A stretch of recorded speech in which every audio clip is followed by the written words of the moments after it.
The places where you least expect something present the best opportunities. Bryan Neathway Brown. Bryan calls himself a Westie. Proudly raised in the western suburbs of Sydney from humble beginnings, he finished high school and couldn't find a university course that suited his appetite for excitement. So he did the logical thing and commenced studies as an actuary at AMP. For those of you that don't know, an actuary measures and manages risk and uncertainty. It's a perfect foundation for life in showbiz. It was through the AMP Drama Club that Bryan discovered his true calling, acting. Now, at the time, the majority of actors on Australian screens were either English or Australian speaking with that weird, odd hybrid English accent. So Bryan figured that to be an actor, you had to be English. So off he went to England and out into the provinces where he pushed sets until he got an acting gig doing theatre and education. 3 schools a day with his shiny new English accent. And from there, now he's a lucky bastard and he's the first one to admit it, but from there, he landed a coveted contract at the National Theatre in London. During a little trip home to visit his mum, he noticed something in Australia. Peter Weir was making Picnic at Hanging Rock. David Williamson was writing great Australian plays. Actors were speaking with Australian accents. There was a surge in Australian stories being told by Australians. It was a bold new wave, and Bryan wanted to be a part of it. So he ditched the return to England and stuck around. I'm sure he got, I can guarantee you, he got a good refund on that return, knowing Bryan. It was director Stephen Wallace that saw him in a production at the Black Theatre in Redfern, which led to his first leading role, the featurette, The Love Letters from Taralba Road. Bruce Berefit's classic, Breaker Morant, soon followed, and thereafter the world knew of Bryan Brown. 6 years after leaving England, he'd return with the triumphant royal screening of Breaker Morant. It's impressive.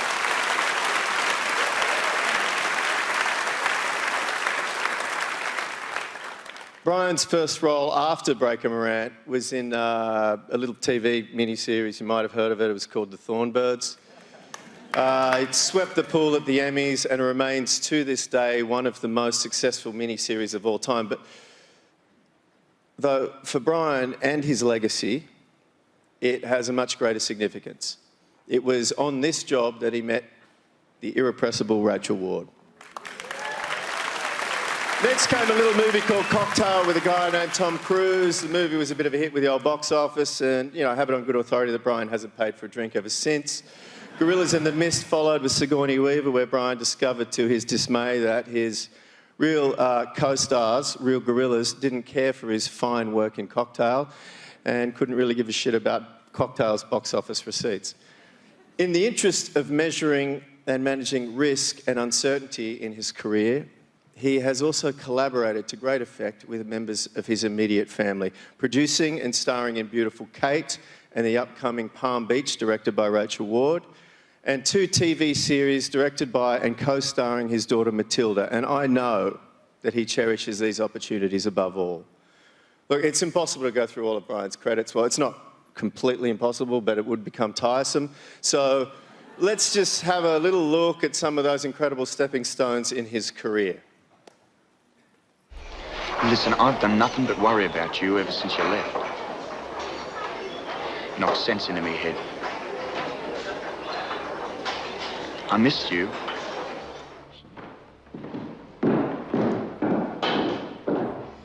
I must say I find this sort of behaviour from a soldier in the British Army morally disgraceful. These were married women. Well, they say a slice off a cut loaf's never missed. It was a good line, Bryan, and you delivered it well. You delivered every line well. It was a thrill working with you in that film, and Money Movers too. And I'm sorry you haven't been in every film I've done since, but I guess it hasn't always been possible. You became a big international star. I remember running into you in Hollywood. You're doing movie after movie, becoming known all over the world. It's, what can I say?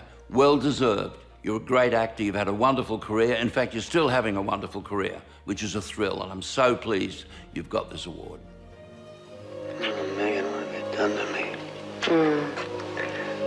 so wonderful. We should always do it that way. Shit! Act submissive. I've never been so submissive in my life. Hi, Bryan Brown. Just wanted to send you hearty congratulations on being honored tonight for your lifetime of contributions to Australian film and culture. I'm so lucky that we got to do Gorillas in the Mist together, and I just want you to know that the mountain gorilla population in the Virungas is now officially 1,000, and when we did that movie, it was 280. Have a wonderful night.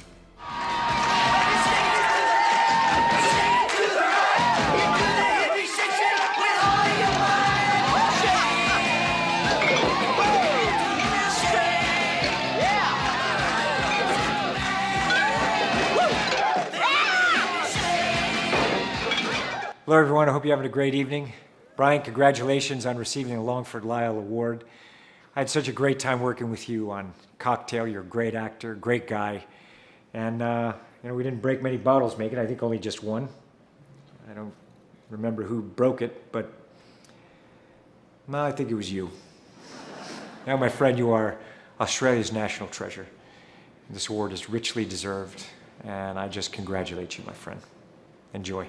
Bryan, congratulations on the Lyell Longford Award. It's so brilliant.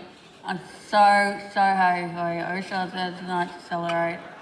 I can't think of anyone more brilliant, more worthy of this award. Everybody loves you. You're such an icon. You were so kind to me when we did Two Hands 37 years ago.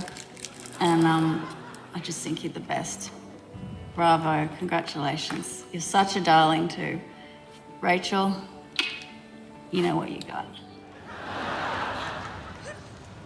You're Rocket's little sister, aren't you? We just need to talk to Jimmy about a few things, so you best piss off home. You got enough for a taxi? Congratulations, Bryan. Jesus, you're amazing. Honestly, I think you're a living legend. You are such an inspiration, and I admire you so much as a person, as well as an actor and a producer. You're so generous and so much fun to work with, and so much fun to hang out with. I don't know if there's anyone else on the planet that makes me laugh as much as you do. Thank you for all the beautiful work you've given to the world. I can't wait to see you and Rach again, and congratulations. Lots of love. Mwah. You know, we never did get the chance to talk about that last summer, did we? What about it? I never understood any of it. What's to understand? Cliff swerves to avoid a road, Kate's killed, Cliff... I know that. But I thought you might know more. That's all I'm asking. I cannot believe that you don't have 4 of these already. I mean, you just say your name, Bryan Brown. That's like Australian cinema right there. You are a great leading man. You're scary from afar. You're cuddly up close. To know you is to love you, you and your beautiful family, and you are richly deserving of this. And we're very lucky to have you, Bryan. Have a good night, Bryan. Remember how beautiful you were? Look. Who is that sexy girl? With early onset Alzheimer's, the decline is much more rapid. I've got something for you. Make you feel better. When it wears off, she is going to need me. It's your handsome prince rousing you from your slumber. Please don't kiss me. Anything you want to tell me? I'm an idiot. And? I'm sorry. Get off me! I have to say that the Longford Lyell Award is much deserved, but it's the least our film community can do to celebrate someone who really has always had the authentic Australian voice. And right now, a voice of conviction is the most valuable thing. Congratulations, Bryan. I really wish I could be there to give you a hug, man.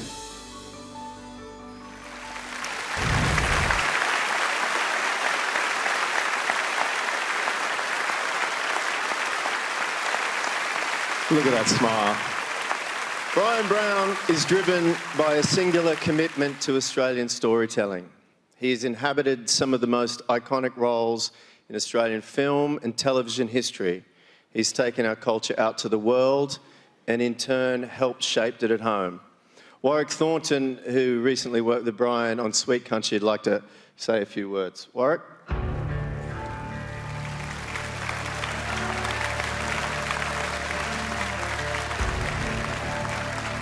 Simon, on behalf of another Australian, I just want to say sorry.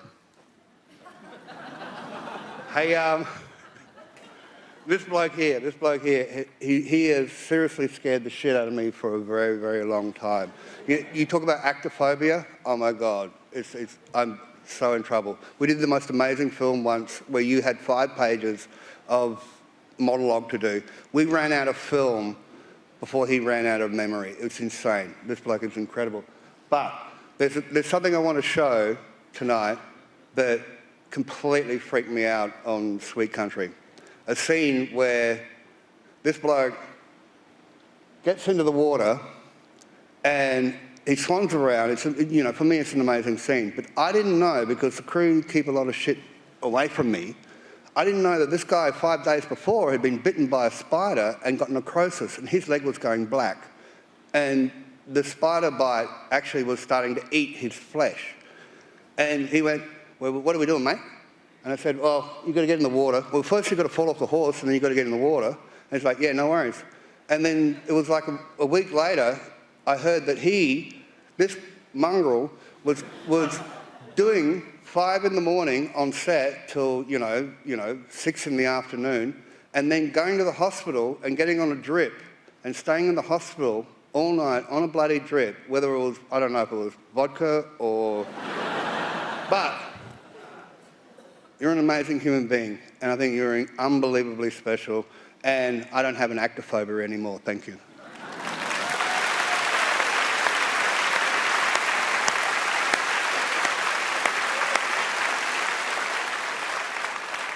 Bryan has pretty much done it all, and all the while with this glowing awareness of the great opportunities that he's been presented. A very common refrain of Bryan's is, how good is this?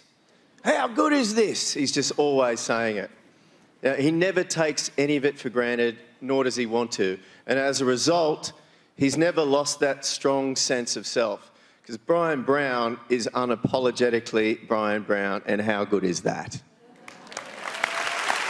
Ladies and gentlemen, the 2018 recipient of the AACTA Longford Lyell Award, Bryan Brown.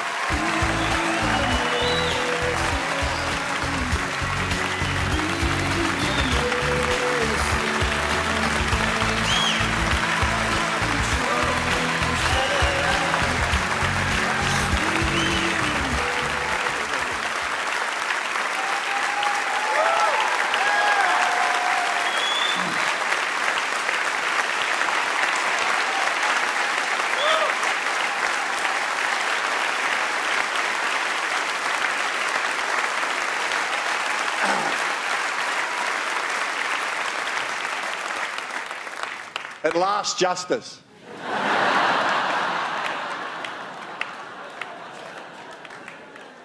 It was good seeing Fred Skepsey come here a moment ago, because I did a little part in Chan Jimmy Blacksmith. And they're good, these blokes. Skepsey, Beresford and all those blokes, they're really good. And Skepsey's, a very good director. He's one of those directors who just comes up and guides you a little bit, He doesn't come and tell you how to do it or anything like that. And I was doing this scene in Jimmy Blacksmith, and do a take. Fred comes over to me and he says, you can be just a little bit more sardonic. Well, I didn't have a fucking clue what sardonic was. So I just nodded and went radio and did the same thing for the next take. Actually, the same sort of thing I've been doing for 40 years. When it was over, I looked at Fred and he went... And Bruce, he's good too. When I was doing Money Movers in a scene, quite a scene that was pretty important, we're going to rob a bank or something, the other guy and me. And they say turn over, and then Bruce goes, oh, Remember, Bryan, don't be boring or snip, snip, snip. Action!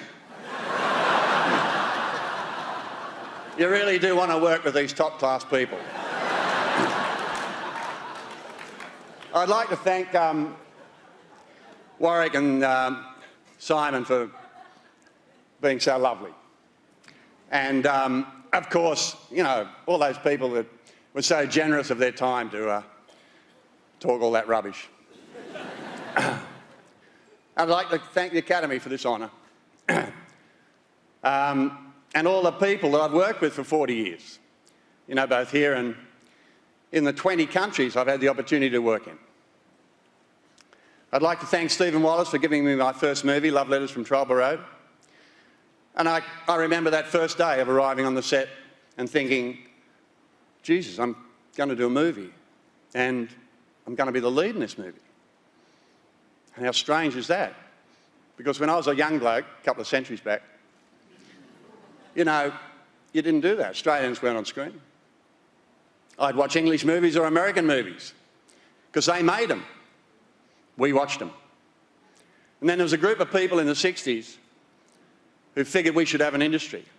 And they went and they got up the government, and John Gorton created the Australian Film Commission, and we started making movies. And thanks to those people, I'm able to be here tonight, and you're all able to be here too as part of the Australian film industry. I'd like to thank Bruce for breaking Moran. You know, it opened up enormous opportunities for me all over the world.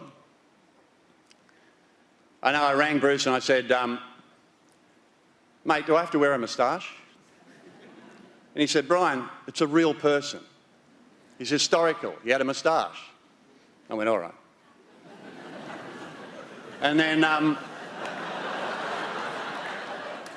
anyway, when the movie was over, I reckon 10 minutes after we wrapped, I'd shaved that moustache off. Thank God there were no reshoots. I thought I was terrible in the movie. I thought he was a really boring bastard. But everyone liked him and I got a lot of jobs out of it. And then I'd like to thank Roger Donaldson for casting me in Cocktail with Tom. You know, not only do I get to throw bottles all over the world, but it doesn't matter what bar I walk into in the world, I get a free beer. And then, of course, there was the adventure with Sigourney that Michael Apted gave us in Going to Gorillas in the Mist. And that's an experience that only 4 of us had. Sigourney, myself, the cinematographer, and the focus puller. Michael wasn't even allowed to go up there with us. And for 2 weeks, 10 hours a day, we spent time with those gorillas. And they were closer than what you are to me now. In fact, I turned 40 up there. And I reckon if I was a young bloke running around and someone said, where are you going to turn 40? I'm not going to say in Africa, on top of a mountain, a country called Rwanda, surrounded by a bunch of gorillas. But it happened. And that's film for you. I'd like to thank Daryl Duke for casting me in my first overseas job in the Thornbirds, which was great. Rachel Ward fell madly in love with me.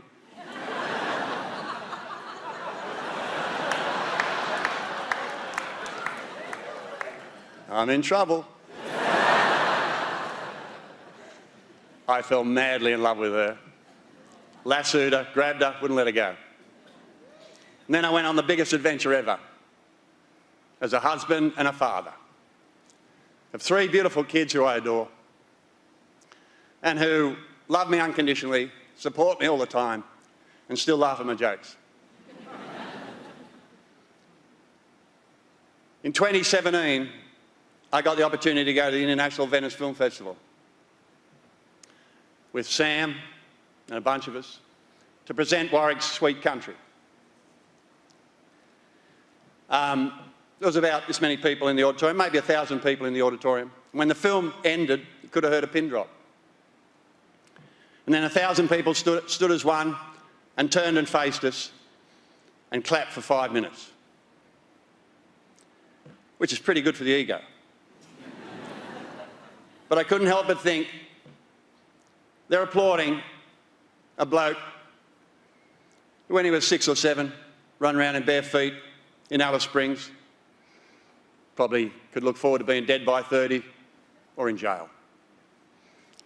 But here he was in one of the most sophisticated film festivals in the world, being lauded for his talent and his creativity. How great is the human spirit, and so much for stereotypes. I love making Australian movies, and I love playing Australian blokes. I hope I can do some more. Thanks for this honour. Molly Brown, I salute you. Thank you.